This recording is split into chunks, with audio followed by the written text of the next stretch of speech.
آگے ایک اور واقعہ عرض کرنا چاہوں گا کہ بنی اسرائیل میں ایک بہت سے بچوں کا باپ عابد تھا۔ ایک بنی اسرائیل کا واقعہ عرض کرنے لگا ہوں۔ ایک دن اس کو تنگ دستی نے گھیر لیا، وہ بہت بڑا تنگ ہو گیا۔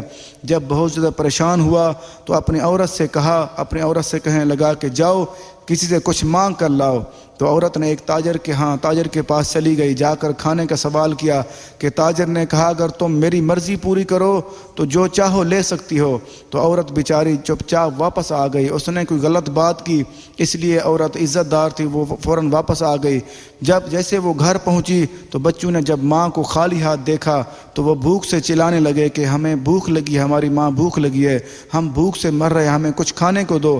وہ عورت دوبارہ اسی تاجر کے پاس چلی گئی اور کھانے کا سوال کیا۔ تاجر نے پھر وہی بات کی، عورت رضامند ہو گئی، مگر جب دونوں اکیلی جگہ پہ پہنچے تو عورت نے خوف سے عورت کانپنے لگی۔ تو تاجر نے پوچھا کس سے ڈرتی ہو؟ اس نے کہا میں اپنے رب سے ڈرتی ہوں جس نے ہمیں پیدا کیا ہے، میں اس سے ڈرتی ہوں، اسی سے۔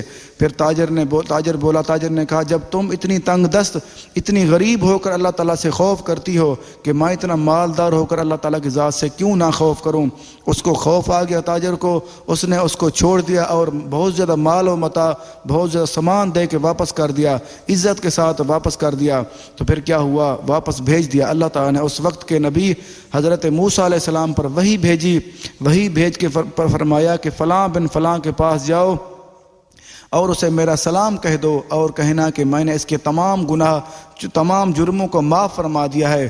تو حضرت موسیٰ علیہ السلام اللہ تعالیٰ کے حکم کے مطابق اس تاجر کے پاس آئے اور پوچھا کیا اے تاجر تم نے کون سا بڑا کام کیا، کون سی بڑی نیکی کی ہے کہ اللہ تعالیٰ تجھے سلام بھی دیتا ہے اور تیرے جرم بھی پچھلے معاف فرما رہا ہے؟ تو اس تاجر نے عرض کی کہ تو اس نے تمام واقعہ سنایا کہ میرے ساتھ ایسا ہوا، صرف میں نے ایک ہی لمحے کے لیے اللہ تعالیٰ کی ذات کا خوف کیا اور اسی سے ڈر کر اس کو چھوڑ دیا، جرم نہیں کیا، جرم کرنے سے بچ گیا۔ اللہ تعالیٰ میرے اوپر اس لیے اتنا راضی ہو گیا۔ پھر اس تاجر کا واقعہ سنایا۔ اگر ایک آیت مبارکہ اور کچھ قول عرض کرنا چاہوں گا کہ الا ان اولیاء اللہ لا خوف علیہم ولا هم يحزنون الذین آمنوا وکانوا یتقون۔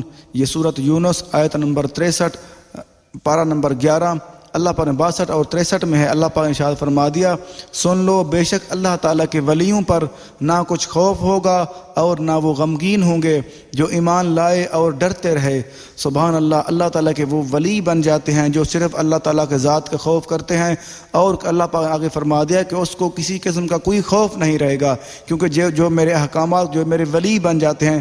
ولی انسان تب بنتا ہے جب اللہ تعالیٰ کے احکامات تسلیم کر لیتا ہے اور اس پہ عمل کرتا ہے، پوری طرح جو عمل کرتا ہے وہ اللہ تعالیٰ کا ولی بن جاتا ہے، اور اس کے رسول کریم صلی اللہ علیہ وسلم کے جو بھی احکامات ہیں ان کو تسلیم کرتا ہے اور ان پہ صحیح طریقے سے عمل کرتا ہے، پھر وہ اللہ تعالیٰ کا ولی بن جاتا ہے۔ پھر اس کو کیا مقام ملتا ہے؟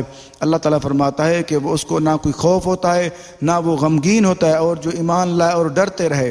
آگے کیا فرمایا؟ جو ایمان لائے اور ڈرتے رہے، اس کا مطلب یہ ہے کہ جو ایمان بھی لے آئے اور ڈرتا بھی رہے اللہ تعالیٰ کی ذات سے، وہ اس کو کسی قسم کوئی خوف نہیں رہتا، بالکل وہ خوف سے بری ہو جاتا ہے۔